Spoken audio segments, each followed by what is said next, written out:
ఎంతమందికి tomato bath అంటే ఇష్టమో కమెంట్ చేయండి. సో అమ్మమ్మ చేసింది రెసిపీ అయితే చూసేయండి. ఆయిల్ హీట్ అయ్యాక శనగపప్పు మినప్పప్పు వేసుకుని ఫ్రై చేయాలి. నెక్స్ట్ వచ్చేసి ఆవాలు. మేము జీలకర్ర యూస్ చేయము ఉప్మాకి, సో ఓన్లీ ఆవాలు వేసుకుంటాము.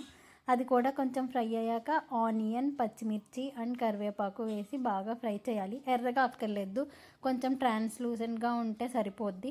నెక్స్ట్ మన స్టార్ ఇంగ్రీడియంట్ వచ్చేసి టొమాటోస్ అనమాట. ఇవి ఎంత ఎక్కువ ఉంటే అంత టేస్ట్ ఉంటుంది, కొంచెం ట్యాంగీ ఫ్లేవర్ అనేది ఇస్తుంది. సో అవి సాఫ్ట్గా అయ్యే వరకు కుక్ చేసుకుని నీళ్ళు పోసుకోవాలి.